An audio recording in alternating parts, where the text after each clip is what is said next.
अगर बच्चा रहता है तो ग्रहण पड़ता है, चंद्र ग्रहण पड़े, सूर्य ग्रहण पड़े, तो जो नारी का गर्भ रहता है, भले वो 3 महीने का हो, 2 महीने का हो, 1 महीने का हो, 8 महीने का हो, 9 महीने का हो, 10 महीने का, नारी का अगर गर्भ है तो बुजुर्ग लोग भी कहते हैं, उनको ये भले नहीं मालूम होगा कि क्यों गेरू लगाते, गेरू नहीं, लाल चंदन की 3 रेखा नारी को अपने पेट पर खींच लेना चाहिए।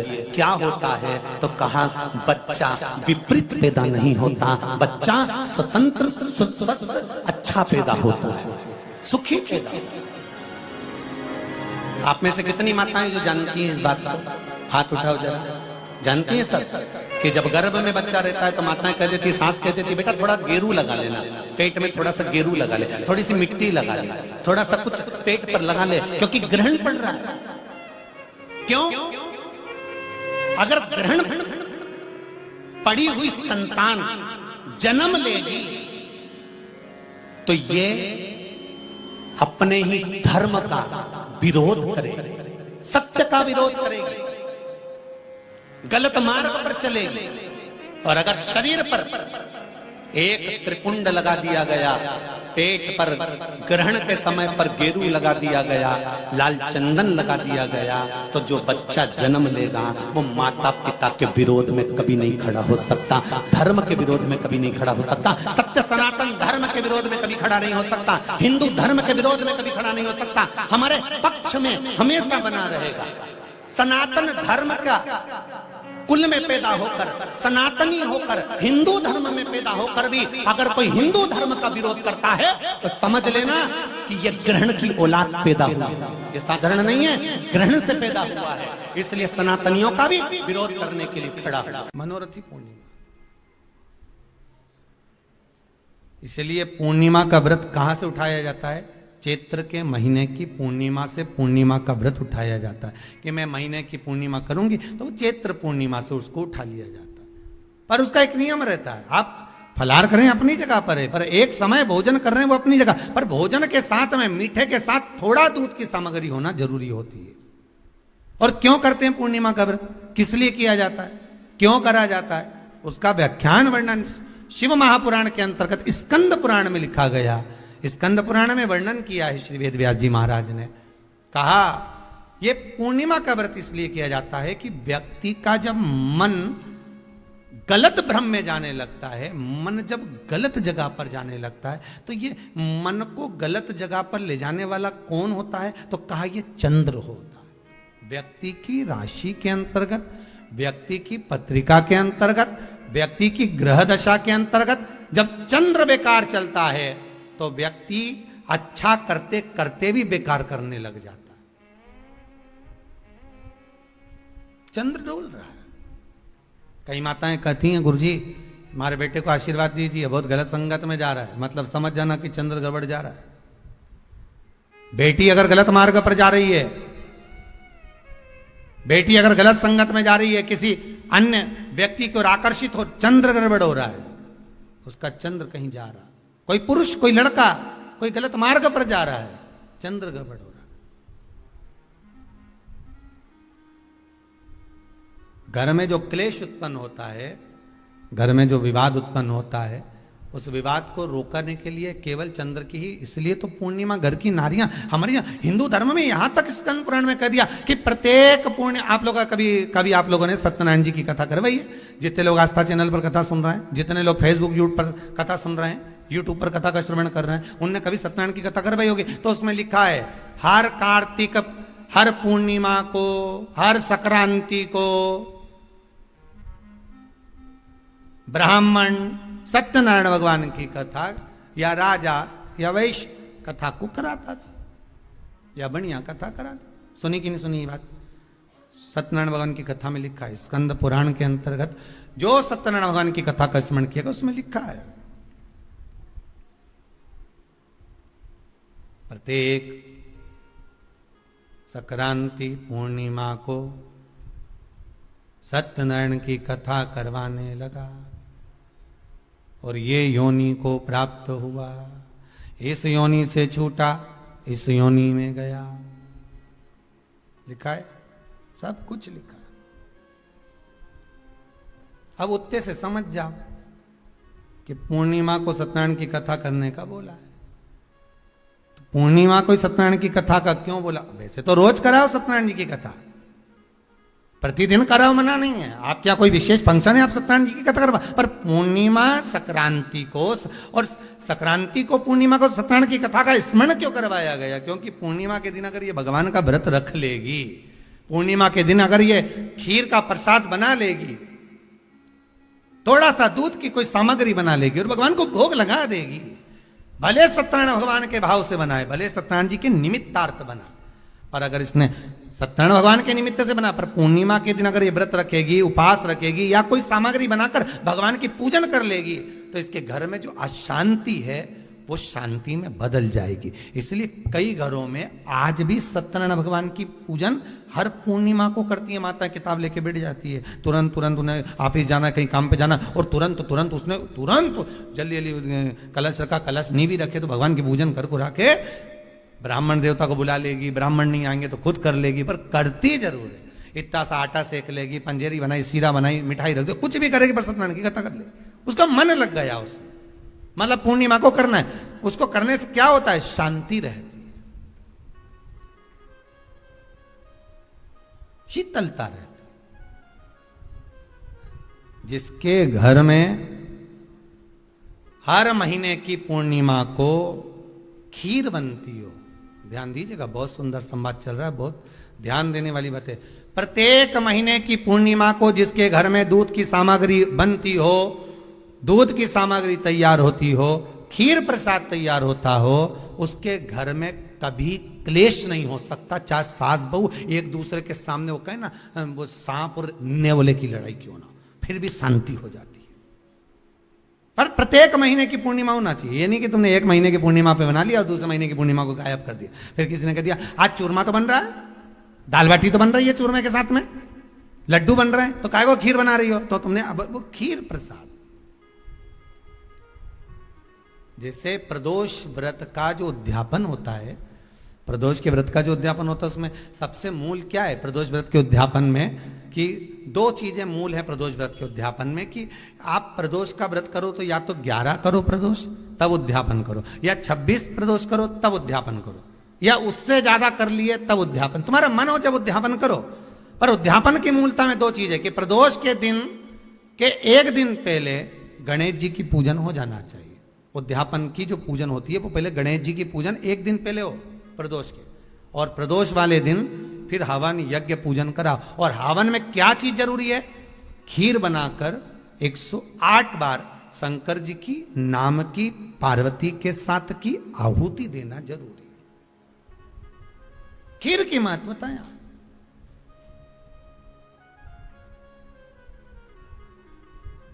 चलो और सहज भाषा में समझिए, और सरल भाषा। जिस समय पर भगवान औघड़दानी मेरा त्रिकालदर्शी मेरा कैलाशी शंभु का आवाहन चंद्रदेव ने करा, कब? जब ससुर ने श्राप दे दिया कि काया का रोग होगा, काया छिन्न होने लगी, टपक टपक कर गिरने लगी, काया नीचे गिर रही, चंद्र रोने लगे, आंखों से अश्रु बह रहा, आंखों से आंसू बह रहा, किसके पास जाऊं मैं? तब देवऋषि नारद का स्मरण किया। देवऋषि नारद, नारायण श्रीमन नारायण, नारायण श्रीमन नारायण। देवऋषि नारद का स्मरण कर, नारायण श्रीमन नारायण, नारायण श्रीमन नारायण, नारायण श्रीमन नारायण, नारायण हरि नारायण। देवर्षि नारद को याद किया चंद्रदेव ने कि मेरी काया क्षीण हो। नारद जी आए, आकर उपदेश दिया देव ऋषि नारद ने, क्यों ना आप शिव की आराधना कर लो।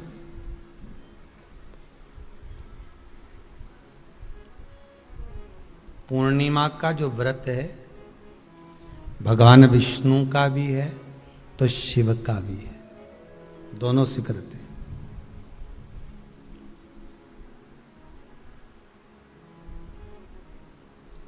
दोनों स्वीकृत है।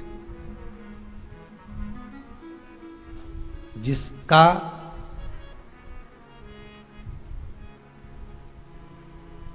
चंद्र आपकी पत्रिका में, आपकी राशि में, आपके स्वरूप में, हर व्यक्ति के संपूर्ण शरीर के अंदर 33 कोटि देवता विराजमान है। अलग अलग इंद्रियों पर अलग अलग देवताओं का निवास है। कभी मौका मिले तो अच्छे से उसको समझना। पूरे शरीर में अलग अलग इंद्रिय पर अलग अलग देवता।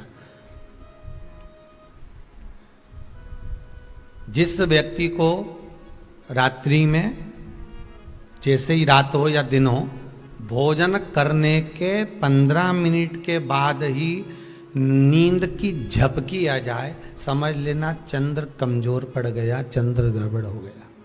बहुत ध्यान सुनिएगा जरा। पूर्णिमा का व्रत किसके लिए, वो भी ध्यान से दीजिए।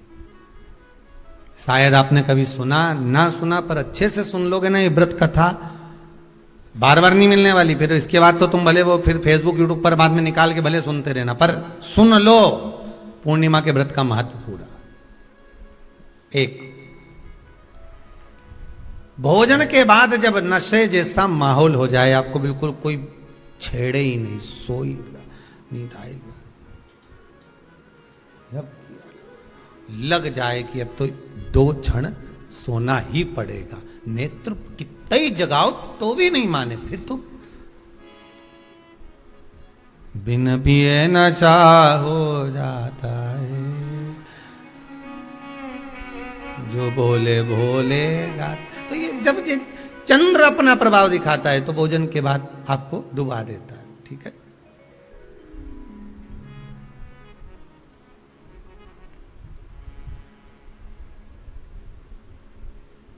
एक बहुत सरल भाषा में कहेंगे, आपको थोड़ा समझना पड़ेगा कि कहीं कहीं आपने सुना होगा कि 14 और पूर्णिमा पे कहीं गया होगा इसलिए ऐसा हो गया। बोले सुना है कि नहीं सुना? 14 पूर्णिमा पे कहीं गया होगा या 14 पूर्णिमा पे कहीं गई होगी तो ऐसा हो गया। क्यों कहते हैं, उसका कारण क्या है? आखिर बात 1400 पूर्णिमा को क्यों लोगों ने बदनाम कर दिया कि 14 पूर्णिमा पे कहीं गई होगी तो बाल खोल के गई होगी, या ऐसा करा होगा तो वैसा करा होगा तो ऐसा हो गया, या ये चीज इसके साथ में ऐसा हो गया, या एक्सीडेंट हो गया, या ये चीज। कारण क्या होता है? क्यों पूर्णिमा और अमावस्या के समय पर ही ज्यादा एक्सीडेंट के योग बनते हैं? क्यों पूर्णिमा अमावस्या के अंतर्गत ही ज्यादा कष्ट के योग बनते हैं, बीमारी को पनपने के? कारण क्या होता है? उसका क्रम क्या है? कारण क्या है? उसका एक कारण है आपके चंद्र की महत्वता घट जाना। जब चंद्र की महत्वता घटती है तब जाकर शरीर में कहीं ना कहीं रोग की मात्रा बढ़ जाती है। रोग अपना प्रभाव चंद्र के कारण दिखाना प्रारंभ, पर मन में बेचैनी नहीं हो, बेचैनी रहे, नींद नहीं आ रही है, कुछ मन में ऐसा लग रहा है कि कुछ होने वाला है, मन में स्थिरता नहीं आ रही, समझ लेना कि चंद्र गड़बड़ हो गया है। अब इस चंद्र को साधना है तो शिव तत्व में जाना पड़ेगा। फिर कुछ मत करिए, पूर्णिमा का व्रत चालू कर दीजिए। क्या करना है? केवल पूर्णिमा का व्रत चालू कर दो। और कितना प्रभाव है पूर्णिमा के व्रत का? घर में 50 लोगों का परिवार है, 15 लोगों का परिवार है, 20 लोगों का परिवार है, और परिवार में से अगर एक पुरुष या एक स्त्री कोई भी पूर्णिमा का व्रत करता है तो पूरे परिवार के लोगों का चंद्र संवर जाता है, पूरे परिवार के लोगों का चंद्र सुधर जाता है। पूर्णिमा के व्रत का इतना प्रभाव शास्त्र कर रहा है, स्कंद पुराण कर रही है। पर व्रत कब से लेना है पूर्णिमा का? चैत्र की पूर्णिमा से, ठीक है? नहीं तो तुमने सोचा इतना महत्व सुना है पूर्णिमा के व्रत का तो मैं तो आज से ही नहीं खाऊं कछू, आज से ले लो। तो ये हर कोई सब तुम्हारा मर्जी पड़े, तुम तो आधी रात को उठ के भोजन करने लगो, तो ये कहीं वर्णन नहीं है। तुम तो आधी रात के नहा लो, तो ये कोई महत्व?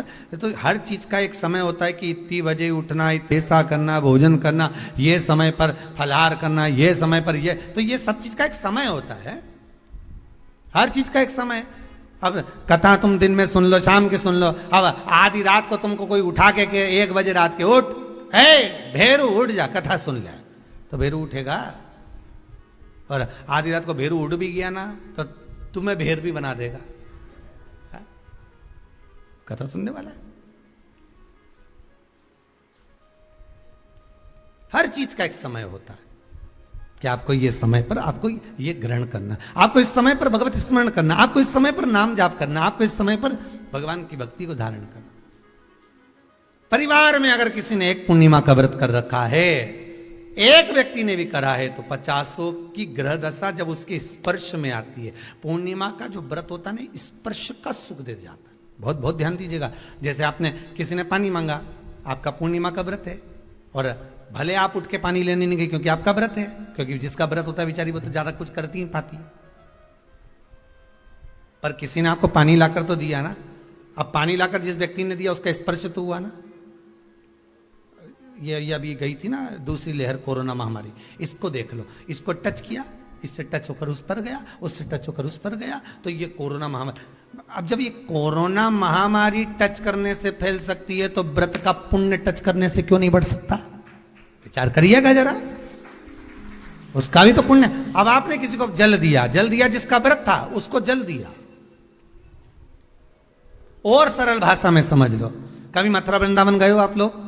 अगर मथुरा वृंदावन गए होगे, उज्जैनी गए होगे, काशी गए होगे, कहीं तीर्थ में गए होगे, या कभी कुबेरेश्वर धाम कभी आप लोग आएंगे जाएंगे, कभी आपको ज्ञात होगा, तो कभी आप लोग दर्शन करेंगे कि जब भोजन प्रसाद होता है तो लोग उसको बांटने के लिए देते हैं कि कोई आया है तो उसको कुछ प्रसाद मिल जाए, भंडारे की प्रसादी मिल जाए। तो भंडारे की प्रसादी जब वो खाता है, उसका स्पर्श होता है, स्पर्श होता है तो जिसने भोजन किया उसका पुण्य जो दे रहा होता है उसके खाते में चले जाता है।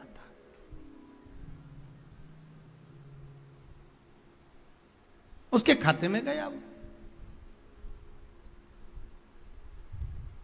पूर्णिमा के व्रत का नियम है, घर में एक सदस्य भी कर रहा है, किसी ने उसको भोजन बनाकर थाली में कुछ प्रसाद फलाहार सामग्री दी, उसका स्पर्श बड़ी बहू को हुआ, बड़ी बहू रसोई घर में गई, उसने बाकी की चीजों को छू लिया, उसको देवरानी ने छू लिया, देवरानी ने कोई बर्तन छुआ, उससे तीसरी देवरानी ने देखा, उसने कोई चीज छू ली, तो वो छूते छूते छूते छूते वो पूर्णिमा का प्रभाव पूरे घर के लोगों को हो जाता है, और उनका चंद्र इतना प्रबल हो जाता है कि अपने आप उनकी बेचैनी, उनकी आलसता समाप्त हो जाती है। नहीं तो एक व्यक्ति के कारण। सब कान खोलकर सुन लो मेरी माता, मेरे प्यारे भाई बहनों, 3 मार्च को है होली का दहन और पूर्णिमा का महाविशेष दुर्लभ योग, और साथ ही साथ इस दिन चंद्र ग्रहण का भी एक महान दुर्लभ योग बन गया है। इस दिन मात्र यदि आप ये एक उपाय करते हो तो आपके जीवन के सारे पाप धुल जाएंगे, और आपके घर में जो भी परेशानियां चल रही हैं उनका हल मात्र 13 घंटे के अंदर होगा। उपाय आप